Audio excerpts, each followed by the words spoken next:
How do you attract name talent to a movie? I think a lot of it is just being genuine, like at the end of the day, whether it's film or not film or whatever position, it's just being authentic and genuine because people could sense the BS, if you're just trying to sell them or whatever. So I always come from a place of authenticity, and telling them why I want to work with them, whether it's in an email or social media or whatever the case is. But what I've done is that I've figured out where a certain actor or actress is going to be that I may want to work with. So maybe they have a film premiering at a festival, or let's say I will attend, like a screening, a private screening that's happening. Like I'll track screenings, so for example, I'm a member of BAFTA. And now it's BAFTA, I think, America. So I can go to BAFTA screenings in New York, LA, and the UK. So if there's a particular talent that I want to work with, a lot of times they'll end up going, to a Q&A at BAFTA. And I've approached numerous actors that way, anywhere from like Orlando Bloom to Mark Ruffalo, to individuals like that. And it's not necessarily easy to get in front of them, but I look for a window after the Q&A. Usually, I try to go actually as soon as it ends because sometimes they just run out, and I'll just pull them to the side. If they have a rep or don't have a rep there. If they have their rep there, it's a little bit more difficult because their rep will try to shut it down. But if their rep is not there, usually their publicist is there, if their rep's not there. But I go right to the point. I talk about their past movies, what they've done, why I like them, and that I want to work with them, and can I contact them directly? And I want to say, in the terms of Mark Ruffalo, I was at a screening for Dark Waters in New York, and he just hung out. He just hung out the entire time afterwards, which I was really shocked. And he talked to everyone, and he was super kind. And I told him that at the end. I'm like, I can't believe you talked to everybody and stayed. And he asked me a little bit about who I was and what I was making, what I was doing, and I pretty much answered those questions. And without even asking, he had offered me his email address, which was insane. I mean, did I end up getting him for the project, that I mentioned to him? No, it didn't happen, but I believe it was authentic and genuine, like the conversation, which is why he gave me the time of the day, and entertained it. And the same thing happened with Orlando Bloom. I went to a screening of Carnival Circus in New York, and he was there, and he was coming out. One of my favorite movies is Kingdom of Heaven, another Ridley Scott film. Told Ridley Scott the same thing, how I love Kingdom of Heaven, and I told Orlando Bloom how I love that, and Troy, and all the other things that he's done, and he was like, "Oh yeah, that's great, man. We could find." It's probably typical. He hears, "Oh, I want to work with you." And he's like, "Yeah, we should find something to work on," just passing through. I said, "Actually, I have something." And I just went right into my pitch. And he was like, wow, taken back. And he flagged over his assistant. Assistant came over and we exchanged info and we started conversation. Did it manifest into anything? No. Probably, the rate we offered him was too low and maybe he wasn't impressed with the filmmaker. And the thing that was probably logically true is because he probably had he didn't have availability. He was probably booked out, I ran into Frank Grillo one time in West Hollywood, and I happened to be wearing a Purge t-shirt. So I saw him, I flagged him down. I'm like, "Frank, how, and he's like, "Wait a second, you're wearing the shirt." And it's just, it all aligned, like right place, right time. And I told him how I knew James and he loves James. And he's telling me about another movie that he did with James and Naomi Watts. And we're having a conversation. And then I'm like, "Dude, I've tried to, work with you multiple times. I've tried to go through your agency, your rep at, the Creative Artists Agency, and they can be very difficult." And I, listed his agents and his manager. I have a very good memory. And so he knew I was serious. And like, "Did you ever read the script?" He never heard of it. Like, "Oh, that's not a surprise. I've heard this story many times, how talent doesn't get material." And then I talked about his production partner. He works with Joe Carnahan a lot, and I mentioned that I'm very close with his publicist, and and I was invited to a screening of a film that he had coming out, and I couldn't get into LA for that reason whenever it had happened. So he's like, dude, just why don't you just contact me directly going forward? That's what he said. I'm like, oh, that's a great idea. I'd love that, And then he gave me his number and his email, and then I just stayed in touch. I followed up with him, about the project that I wanted him to work on, and ultimately he just told me that he wasn't available, and to keep him in mind for whatever else, to reach out. And it just didn't work out, So sometimes it works, sometimes it doesn't, in terms of this thing. But I have a very aggressive approach, and I want to get in front of people because they'll see the passion I feel, and that this person is like 100% legit on board. And that I appreciate the film process and the study, and I'm not just like a fan. I'm not just saying I want to work with them. I have legitimate reasons, and I'm able to back it up, and I make sure that when I share whatever information about working with them, I kind of just tee it up. This is the project. This is when we're looking to shoot. This is the budget. We have the money. We don't have the money. These are the pieces. This is why we want you on it. How can we make it work? Straight to the point. So they know I'm serious. I'm not hesitating, and I'm doing it in a concise manner. I don't necessarily rehearse it, but in the beginning, probably I did. I've gotten to a point where I'm just comfortable. It's a conversation, and like, these are how projects happen and come together. So I've done that. Also done the social media thing where maybe reaching out. I've done it once on Instagram where it has worked. There was a foreign project I was putting together, and there's a very famous, I want to say, Italian actress. I didn't necessarily do it, but I had someone on the team reach out, and she read the material, and she was interested. It didn't work out because we didn't get all of the money, to make it happen. But that had happened, one time. Other times, one of the things that I do is that I did a film with Mercedes Rule, and it was a short way back when.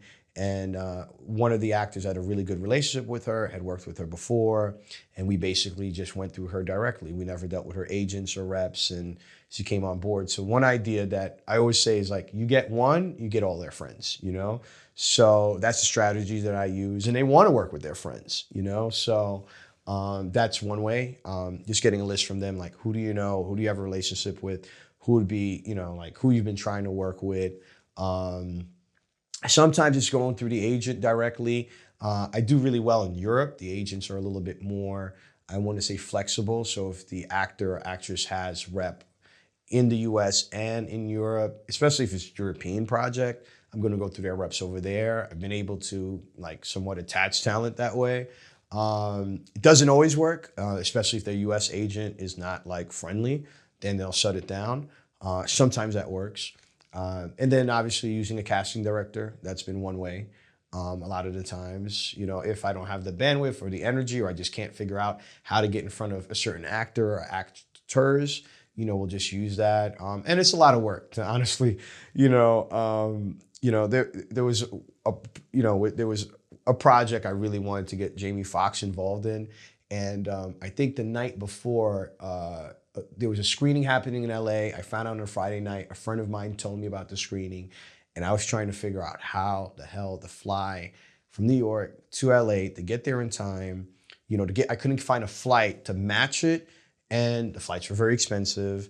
And I was like, oh man, I really want to make it, So it just didn't work out, So there's times like that where it just doesn't work, and it'll be very hard to get in front of him. I've done that with Idris Elba one time where I was actually at his party at Sundance, and his producing partner was going to introduce us, but when he had wrapped up, he DJs a lot.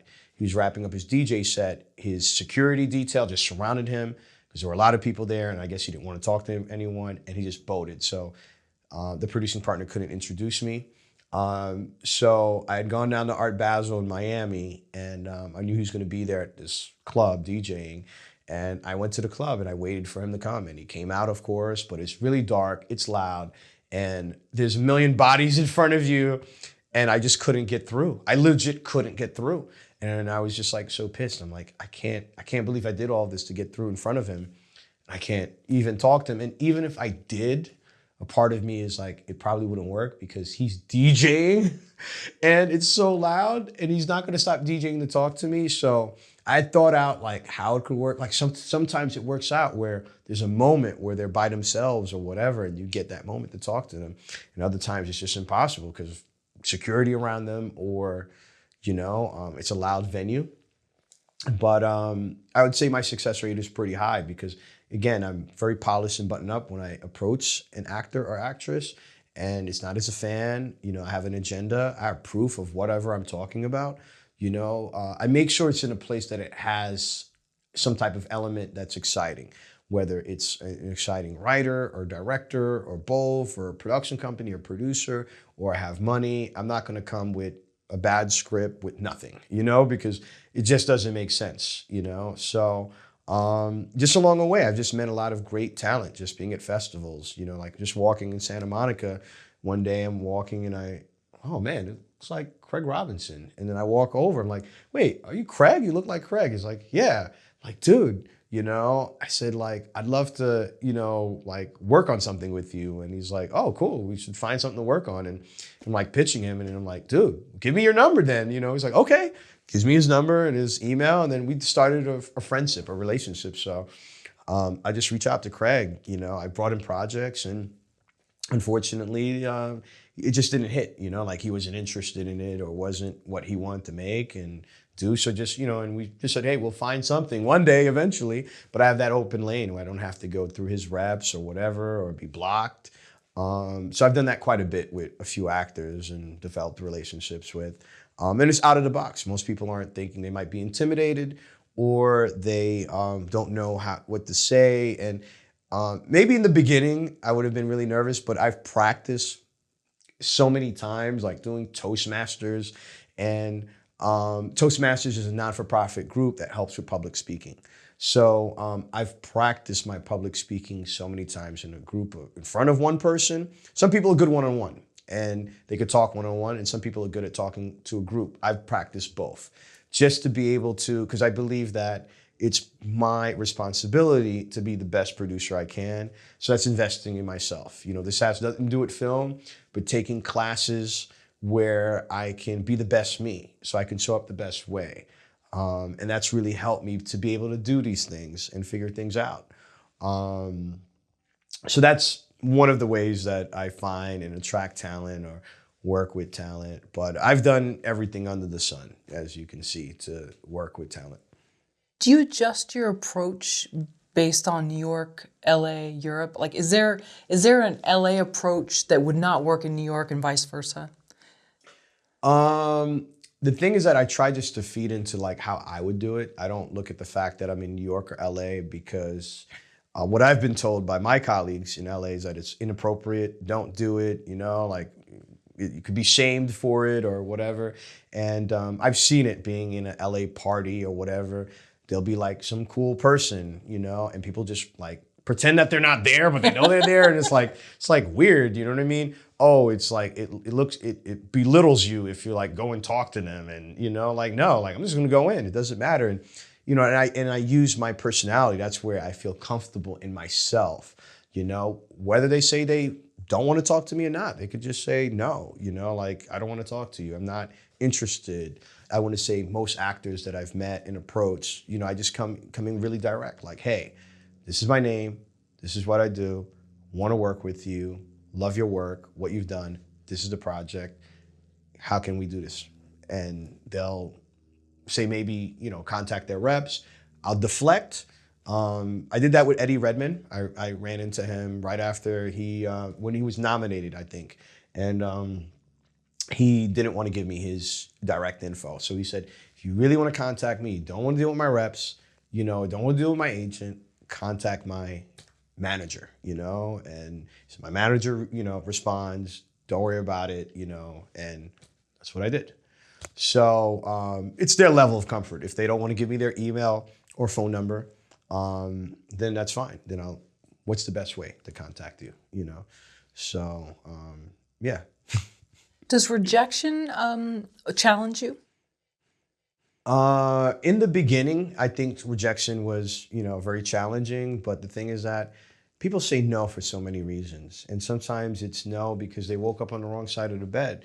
And sometimes it's just legitimately they're not interested. So, because I've rejected, projects or not necessarily people, but things. And, it just doesn't align or the timing's off or, I was speaking with a colleague of mine yesterday that won an Oscar last year, and he was nominated for another Oscar in another movie. He's done two really big movies, and he has two other really big movies coming out. And and everyone's going after him right now. And he's like, "Listen, like, I want to do projects where I collaborate with people. I don't want to just do jobs."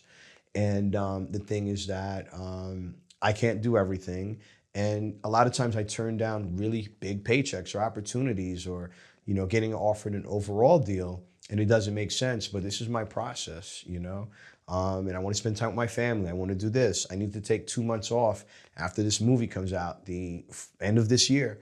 And just hearing that, it's like, okay, cool. Like he's rejecting, you know, really big, his agents, he's rejecting, big money opportunities. He's rejecting, A-list people on the level of, Spielberg and, it wasn't Spielberg, but that level. And, it's not because he's rejecting them. It's just that it just doesn't fit with what he's doing right now.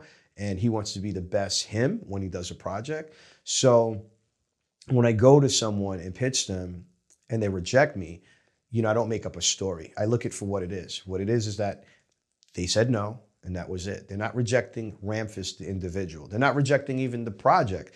Maybe they just don't have the capacity, or maybe they're dealing with, a sick child or a sick family member. There's so many things that could be going. And I read this book called The Four Agreements, and one of the rules in the Four Agreements is don't take anything personal. So I've embodied that with my day-to-day, just not to take things personal.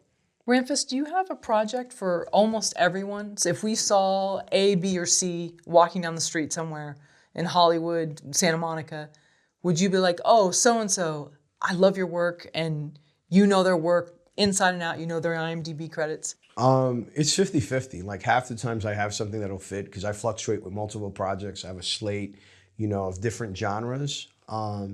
So I would say 50% of the time I have something that would be great for them to do. The other 50% of the time I don't.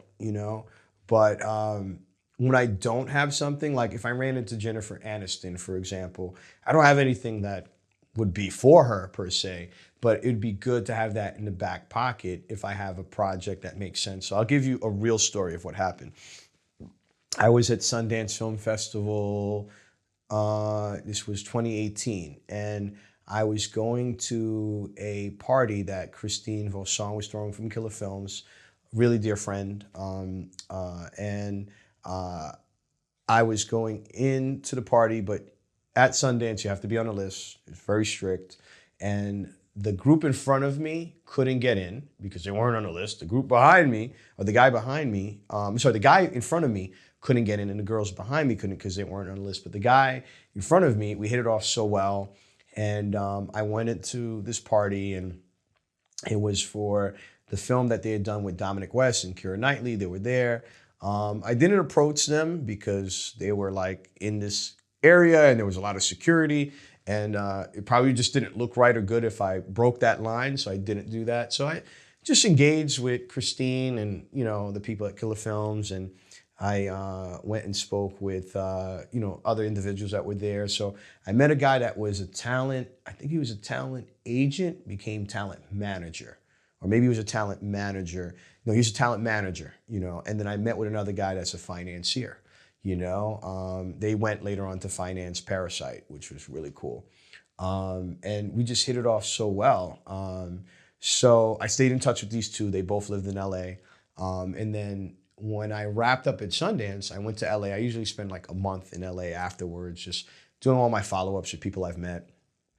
And then the guy that was in front of me that couldn't get in, I'd met with him, and he told me about what he was doing. He's Canadian. He's between Canada and LA. And he told me that he would send me some of the projects he was involved with. So he'd sent me one project in particular that I read. I found it really interesting, and I was telling him, just giving a report of who I've met and the relationships, because sometimes the access that I have can like fit. So I had told him that I met this talent manager in the party that he couldn't get in, that I got into, and the talent manager, they represent Billy Bob Thornton. So he's like, "Oh my God, I have that project you read. Billy would be great to direct," And what I was told was that Billy was looking for stuff to direct, as well. So I was able to set up the relationship, and then they had the money in the bank. They were able to make an offer for Billy to direct the film. So I had all the pieces to basically put it together, and he said if I could make this happen, I'd come on as a capital P producer. I'd be involved. I went to the manager and I told him exactly what happened. And he said, "Send me the material. I'll read it." And I sent him the offer as well, so he knows that there was actual money. And it was a significant offer. And then he gave the script to Billy Bob Thornton. And what ended up happening was that Billy didn't connect with the material. He said he passed. It wasn't for him. But in a perfect world, Billy would have said yes. He would have directed the film. The financing came through this guy that I met online, and the script, and it all comes as one. So with that said, when you ask me in terms of like talent, sometimes it's like I'll get the right pieces to put it together to activate it. So I always think about that. I have 6,000 phone numbers in my phone. I don't always think of everything and all the pieces, but there's a way for me to make it work, if that makes sense, So, yeah, I mean, I would still approach the talent and tell them XYZ, and I'd love to find something to work with them on, and it really depends. When they're on that level of DiCaprio or Jennifer Aniston and Vin Diesel, it's really hard, to get in front of them one-on-one. Because they're always around somebody. It's going to be very difficult to get Leonardo DiCaprio's phone number, but it's not impossible. I've seen him at Cannes. If I really wanted to get in front of him, there's a way, but it would be very difficult to navigate it, but I would still take the shot.